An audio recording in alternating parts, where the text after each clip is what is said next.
Assalamualaikum, bersama saya Ayuni dari Sugih Wang Construction. Hari ini kita berada di tapak pembinaan di kawasan Bagan.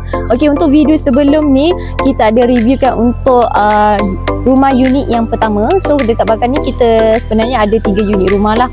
So hari tu kita dah review untuk unit yang pertama. So yang ini kita nak review unit yang kedua. Okey, untuk rumah unit yang kedua ni berkeluasan 882 square feet, mempunyai 3 bilik tidur dan juga 2 bilik air. Jom kita tengok ruangan ni bahagian dalam macam mana. Okey, sekarang pun kalau untuk rumah ni progress dia adalah progress untuk pemasangan wiring. Okey, jom.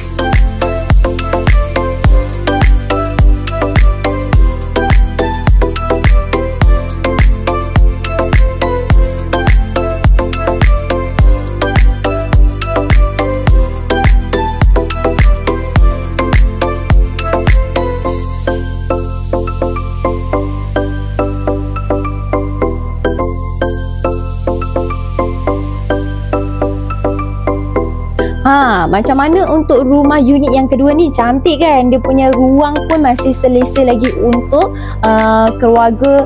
Okey, ada tanah terbiar, ada tanah lot, kebun terbiar, tak tahu nak buat apa, boleh bina rumah duduk sendiri, ataupun bina rumah boleh jana pendapatan buat homestay, roomstay, ataupun boleh disewakan lah. Okey, so untuk anda yang tak tahu nak cari kontraktor mana, cari Sugih Wang Construction. Dan jangan lupa tahu, kita masih ada lagi satu unit rumah yang kita belum review. Nak tahu untuk satu unit rumah ni, dia punya keluasan, dia punya ruang macam mana, stay tune dekat kita punya next video part yang ketiga. Okey, bye bye, assalamualaikum.